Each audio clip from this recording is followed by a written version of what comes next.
আমি ইনজামুল আজকের মতন আর একটা মিনি ব্লগ আরম্ভ করলাম। তো কি করলাম, সকালে হেঁটে আমার দোকানটা খুললাম। দোকানটা খোলার সাথে সাথে তো দোকানটা ঝাড়ু দেন লাগবো, যেহেতু দোকান ঝাড়ু দেন এলাকা বাধ্যতামূলক। দোকানে ঝাড়ু দিলাম, মালগুলা সব বাড়িয়ে বাড়িয়ে বালুটি নামাইলাম। নামানির সাথে সাথে রাজু দা এলো, ভাই আমার মোবাইলে চার্জ পানা কি হয়েছে দেখে দেন। তো আমি কি করলাম, মোবাইল টন করে লইলে হাইরে গন করে করে মোবাইলটা খুললাম। তো মোবাইলটা খোলার লগে লগে কি করলাম, স্ক্রু ড্রাইভার দা নাটটি খুলতেছি, সুন্দর নাটটি খুলতেছি। নাটটি খুলু নিলে বাজে তোলা নাট খুললাম, চার্জার পিন চার্জার কানেক্টর খুললাম। খোলার সাথে সাথে দেখলাম চার্জার পিন অ্যাকচুয়ালি ক্যাট কোন মেকার দিশাল জানি না, চার্জার পিন লাগাইছে টিন পাট দিয়ে জ্বালাই দিয়ে দিচ্ছে। তো হে চার্জার পিনটা অলরেডি আমি খুললাম, খোলার পরে চার্জার পিনটা কাম করার জন্য আমার কান্টারে লই গেলাম।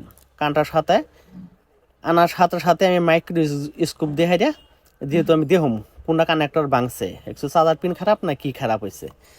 তাহলে মাইক্রোস্কোপটা দেখবার জন্য আমি লাইট জ্বলাই দিলাম। মাইক্রোস্কোপটা নিজের মতো নিজে সেটিং করে বয়াইলাম। বয়ানির সাথে সাথে যেহেতু লাইট লাগে তোলা লাইটটা লাগাই দিলাম, তো স্পষ্ট ক্লিয়ার হবো চার্জার পিনটা পয়েন্টটা ঠিক আছে কি না ঠিক আছে। তাই আমি পয়েন্টটা দেখলাম, দেখার পরে মানে বেমার অ্যাকচুয়ালি ধরা পড়লো, চার্জার পিনটাই প্রবলেম, কানেক্টরটা ঠিকই আছে, পিন প্রবলেম। তো পিন পড়ার লগে লগে কি করলাম, পিনটা খুললাম এসএমডি সহায়তায়। এসএমডিতে পিনটা খুললাম, নতুন পিন একটা লাগাই দিমু। এই পিনটা দেখলাম, দেখে সুন্দর মতে আয়রন দিয়ে পিনের মানে কানি কুনারি সব বয়াই দিলাম। বয়াই দিলে সেম পিন আবার কানেক্টরের মধ্যে পিনটা লাগাই দিলাম। লাগানোর পরে সুন্দর মতো ফিটিং করলাম, যেহেতু রাজু ভাইয়ের মোবাইলটা সুন্দর মতো করুন লাগবো। আর অ্যাকচুয়ালি আমি ছবির কাম সুন্দর মতনই করি, পুরো ক্লিন করে করি অ্যাকচুয়ালি, একবার কাম দুবারা করি না।